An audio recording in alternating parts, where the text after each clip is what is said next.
बिस्मिल्लाहिर्रहमानिर्रहीम। अस्सलाम वालेकुम दोस्तों, भाइयों, कैसे हो सब? अल्लाह ताला से दुआ है आपको सेहत दे, तंदुरुस्ती दे और आपके शौक़ में इजाफा करे, आपको खुशहाल रखे। तो भाइयों, सर्दी बहुत शदीद है। दिसंबर का महीना पूरे जोबन पर है। आज 26 दिसंबर है। धुंध का राज है हर तरफ, सूरज दूर दूर भी नज़र नहीं आ रहा। तो भाइयों, इस मौसम में सबसे पहले तो अपनी केयर करो, अपने जिस्म को गर्म रखो और गर्म कपड़ों को इस्तेमाल ज़्यादा करो। दूसरा भाई, अपने परिंदों को दो चीज़ें लाजमी कर लो। एक तो इनको दाने में ऑयल वाली चीज़ें, तेल वाली अजनास जैसे सूरजमुखी, सरसों, तोरिया, कुर्तम, ये सब ज़रूरी हैं और ये आप डालो। इससे आपके परिंदे जो हैं वो बेहतरीन रहेंगे। और ख़ासकर मैं तो कहता हूँ कोशिश कर लें कि आप साथ में 10% या 15%, 18 नंबर अगर बड़े मुर्गे हैं और अगर छोटे हैं तो 14 नंबर फीड भी तकरीबन 20% कर दो इसमें शामिल। इससे ये है कि आजकल सर्दी के अलावा कोई बीमारी नहीं है। सर्दी लगने से मुर्गे मरते हैं। सबसे पहले लगती सर्दी है, उसके बाद रानीखेत, कुरैजा, गंबोरो, पता नहीं कौन कौन से वायरस आ जाते हैं। तो बेहतर ये है कि भाई आप अपने परिंदों को गर्म रखो।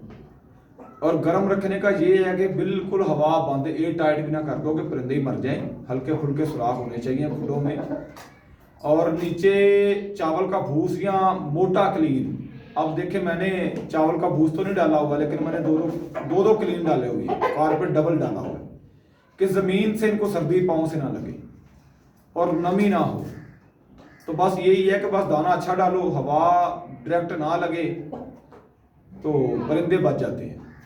और जब तक धूप नहीं निकलती जनवरी के 10-12 तारीख तक सही तरीके की, परिंदों को आप कोशिश करें कि ढांक के रखें, क्योंकि अगर आप खोलोगे ज़्यादा तो इनको सर्दी लगेगी और फिर सर्दी का कोई जोड़ नहीं है और कोई तोड़ भी नहीं है।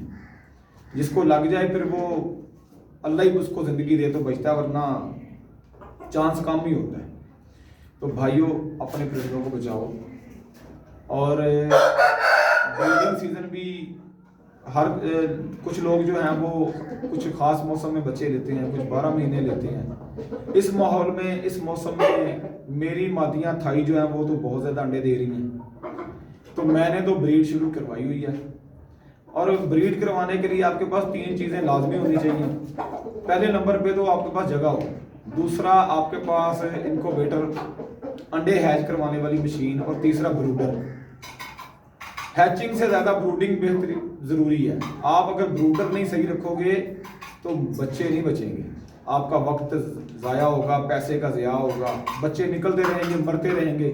वो मेरे भाई अदनान ने बड़ी अच्छी बात की थी कि अगर आपके पास वसाइल हैं तो ब्रीडिंग करवाओ, वरना आप ब्रीड करवाते रहोगे और फीड का खर्चा भी बढ़ता रहेगा और बच्चे मरते ही रहेंगे, पड़ेंगे नहीं। तो सबसे पहले माहौल का इनके लिए ज़रूरी है। आप माहौल इनको अच्छा दो। इनके लिए, छोटे चूज़ों के लिए अगर हैच करवाएं आपने तो ब्रूडर पहले बंदोबस्त करो और ब्रूडर को तकरीबन 6 घंटे चलाने के बाद उसमें बच्चे छोड़ो, ताकि उसका माहौल जो है, उसकी दीवारें, हर चीज़ गर्म हो और आपका जो बच्चा है वो बच जाए, वरना बचते नहीं हैं। और मुर्गी के नीचे बच्चे निकलवाओगे तो उसकी तो जोड़ ही कोई नहीं, वो इसको गर्मी सर्दी हर चीज़ से बचाती है। तो भाइयों, पट्ठे हमारे पास पड़े हैं बहुत अच्छे किस्म के थाई में, और आप मुझे व्हाट्सएप पे भी कर सकते हो। और मेरा दूसरा यूट्यूब चैनल जिसका नाम है राना शहबाज ऑफिशियल, उस पर भी मुझे फॉलो कर सकते हैं। और मेरा Facebook page Thai and Aseel के नाम से मौजूद है, आप उसके ऊपर भी मुझे फॉलो कर सकते हो। उस पर मुर्गों की वीडियो ज़रा खुल डुल के लगा के मैं दिखाता हूँ। तो भाइयों, ये YouTube की कुछ पॉलिसीज़ हैं जिनको फॉलो करना हमारी मजबूरी है। ज़्यादा मुर्गबाजी इस पर कर ही नहीं सकते, तो आपको पकड़ के भी मुर्गा नहीं दिखा सकते। उसका बेहतर तरीका ये है कि आप व्हाट्सएप पर रब्ता करो, मैं आपको वीडियो दिखाऊंगा। जिस भाई को कोई भी मेरे से मदद चाहिए हो, मैं हाज़िर हूँ। और दूसरा, जो भाई जिनके खुडों में वायरस आया हुआ है, अगर आप खुद एंटीवायरस ख़रीद के स्प्रे कर लो तो वो भी बेहतरीन है। और अगर स्टूडेंट हैं कि वसाइल ज़्यादा नहीं हैं तो लाहौर के दोस्तों आना आपको खुद पड़ेगा। मैं किसी को कार्गो नहीं करवा सकता या किसी के घर जाकर नहीं चीज़ दे सकता। फ्री ऑफ कास्ट, कोई पैसा नहीं है। आप मेरे पास आओ 12 बजे से 3 बजे तक, जब दिल करे 11 बजे रब्ता कर लो, मेरे पास आओ, आपको शॉप भी करवाऊंगा और फ्री ऑफ कास्ट, कोई पैसा नहीं। आपको एंटीवायरस चाहिए, कोई मेडिसिन चाहिए, मैं हाजिर हूँ। और ये जितने मेरे दोस्त हैं जिनके पास वसाइल की कमी है, शौक है, तो मैं हाजिर हूँ। जिस तरह की मेडिसिन मेरे पास मौजूद है, मैंने पैसे लगाए हुए हैं, तो मैं अपने भाइयों का शौक भी उसी तरह करवाऊंगा और उसकी कोशिश करूंगा कि आपको पूरी गाइडेंस की जाए कि आपके परिंदे बच जाएं। आपको मेडिसिन जिस तरह की चाहिए मैं आपको दूंगा। उसका कोई पैसा नहीं है, बार बार कह रहा हूँ कोई पैसा नहीं है, लेकिन मैं खुद नहीं जा सकता, ना कार्गो करवाऊंगा, ना मैं गाड़ी पर रखवा सकता हूँ। आपको आना खुद पड़ेगा और मेडिसिन मैं आपको दूंगा। तो अल्लाह ताला खैर करिए, सबको सेहत तंदुरुस्ती दे। अपनी और अपने घर वालों की केयर करो। अपने परिंदों को कोशिश करो कि ज़्यादा इधर उधर ना लेके जाओ या ज़्यादा परिंदे बाहर से बार बार ना डालें कि आपके परिंदे जो हैं वो बीमार हों। तो इनकी केयर करने से परिंदे हैं, अगर केयर नहीं करोगे तो सैकड़ों परिंदे रखने से भी आपको कुछ फ़ायदा नहीं है। और अगर आप केयर कर लो तो एक पेड़ से भी आप साल में 50 परिंदे बना सकते हैं। आपके पास रखने की जगह नहीं बचेगी, इतने परिंदे बना लो। तो भाई कुछ लोग आजकल मुझे फ़ोन करते हैं, कोई कहता जी शामू के बारे में बताएं, कोई कहता जी थाई के बारे में बताएं, कोई कहता है बर्मी के बारे में, या कुछ लोग कहते हैं जी असील सबसे बेस्ट है। परिंदा कोई भी बुरा नहीं है, ये बात आप याद रखें। परिंदा कोई भी बुरा नहीं है, किसी परिंदे की नस्ल बुरी नहीं है। ये रखने वाले के ऊपर है कि वो क्या पसंद करता है। मिसाल मैं देता हूँ कबूतरबाजी की। हमने बड़ी देर कबूतर भी रखे, अभी भी कुछ शौक बाकी है। ये जरासीम जाते नहीं है इंसान से। तो कोई कहता था सियालकोट ही बहुत अच्छा है, कोई कहता था जी ये सियालकोट में अली वाले बहुत अच्छे हैं, कोई कहता था नहीं जी चूहे बड़े अच्छे हैं, कोई कहता था पैंतियों वाले बहुत अच्छे हैं, कोई कहता था काले मुंह वाले अच्छे हैं, कोई कहता छत वाले बहुत अच्छे हैं। तो अगर सियालकोट से निकलो तो लोग कहते हैं जी कसूरी कबूतर बहुत अच्छे हैं। अब कसूरी में भी कई नस्लें हैं, गोल्डन है, कमगर है, अलमारी वाले हैं, मामदीन है, और ये डब वाले। जितने मुंह उतने बातें, उतनी नस्लें, फिरोजपुरी, टैडी। तो बात ये है कि मैंने कई लोग देखे हैं उनके पास बेपनाह आला नस्ल के परिंदे पड़े हैं, लेकिन एक बच्चा जिसके पास कोई मामूली किस्म के आम परिंदे उसने कोई 200-200 रुपए वाले खरीद के रखे हुए हैं, वो भी उड़ाना जानता है। तो ये है कि नस्ल कोई बुरी नहीं है, नस्लें रखना, नस्लें संभालना ये फन है। और एक मेरा पेज भी हुआ करता था फेसबुक पे भी, तो काफ़ी देर से उसको यूज़ नहीं किया, कि कबूतरबाजी एक फन है।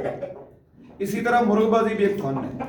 अगर मुर्गों में नस्लें हैं, कबूतरों में भी नस्लें हैं, लेकिन अगर मकामी परिंदे ही कबूतर ही उड़ने वाले होते तो फिर ये लोग जो हैं इतनी आला कीमती नस्लें इंपोर्ट क्यों करते। इसी तरह मुर्गों में भी है, अगर सब मकामी नस्लें ही अगर सब कुछ होती तो लोग क्यों मंगवाते। जो पैसा लगाता है ना, जो बाहर से मंगवाता है पैसे लगा के, वो पागल नहीं है। और अक्लमंदों की बातें हैं कि पैसे वाला कभी बेवकूफ़ नहीं होता। जिसने पैसे कमाए हैं ना, उसको अल्लाह ने अकल दी हुई है, तो वो अकल इस्तेमाल करके ही अपने पैसे ज़ाया करेगा। ये नहीं कि वो पैसे लगा दिए और वो ज़ाया कर देंगे, वो पैसे लगाता है। देखें, परिंदे मंगवाना और बात है, उनको संभालना और बात है, उनको रखना और बात है। तो भाइयों, हर बंदे ने अपनी अकल इस्तेमाल की। तो जिसके पास जो पड़ा हुआ है वो बहुत अच्छा है। इस बहस में कभी ना पड़े कि थाई बर्फ बहुत अच्छा है या शामू बहुत अच्छा है या पाकिस्तानी बहुत अच्छे हैं। अब अगर लोग कहते हैं जी इंपोर्ट वाले परिंदे बहुत महंगे हैं, और भाइयों जो पाकिस्तान में ब्रांड बन के बैठे हुए हैं ना, ये 2 नंबर 3 नंबर, ये क्या कम पैसे लेते हैं आपसे? 5-5 लाख रुपए मुर्गे का मांग लेते हैं। और मुर्गा क्या करता है, वो क्या क्लैशिनकोव निकाल के घर से लेके आता है, उसको साथ देता है कि जाओ जाकर गोलियां मार दो। भाई परिंदे आजकल परिंदों के बजाय ना ज़बानी कलामी मुर्गबाजी ज़्यादा है, झूठ के ऊपर ज़्यादा मुर्गबाजी है। खूबसूरत केज वो छुरियाँ कुआड़े तेज करके। तो भाई हम तो शौकीन हैं, बेचते भी हैं, सब कुछ करते हैं, लेकिन ये शौकीन है कि परिंदों को अपने तवज्जो दो, उनको सोने का घर बना के देने में तवज्जो ना करो। वो कहते हैं ना कि आप अपने बच्चे की तरबियत अच्छी करो, उसको सोने का पहाड़ बना के ना दो। अगर तरबियत अच्छी करोगे वो हो सकता है कई बना ले, और अगर तरबियत अच्छी नहीं करोगे तो आपके आंखें बंद करने की देर है, सब कुछ बेच के खा जाएगा। इसी तरह अपने परिंदे अच्छे बनाओ, उनके लिए केज अच्छे ना बनाओ। ये नहीं कि 5 लाख के केज बना लिए और बाद में आपके पास बजट ही नहीं है और कहते हो कि मैं अब बस कोई 2-2 हज़ार वाले मुर्गे खरीद के रख लूँ, तो मैंने तो पैसे लगा दिए हैं। तो ये कि भाई परिंदे बनाना, नस्लें बनाना बड़ा मुश्किल काम है। ये नहीं कि आपने थाई से इंपोर्ट कर लिया और आप बोलो मैंने नस्ल बना ली है। अब थाई में क्या दड़बियाँ नहीं है? जिस तरह आप इधर लाहौर में या रावलपिंडी में या हर जगह ही छापे मौजूद हैं, बाजार लगते हैं, 2-2 हज़ार के परिंदे मिल जाते हैं, 1500 के भी मिल जाते हैं, और वो हैं तो वो भी परिंदे। और ये पंजाब में ही लाखों रुपए वाले भी परिंदे मौजूद हैं। परिंदे इंपोर्ट करना थाई से कोई काम नहीं है, अच्छे परिंदे मंगवाना काम है। अच्छे परिंदे हर जगह मौजूद है। तो बेहतर ये है कि आप जो भी पेड़ लगाओ पहले उसके ऊपर 2 साल 1.5 साल मेहनत करो, उसका पूरा रिजल्ट लो। ये नहीं कि आपने लगाया और किसी ने आकर बोला है और ये तो किसी काम का नहीं और आप फौरन उसको बेचने पर चल करो, दूसरा लेने के लिए पैसा ज़ाया करो।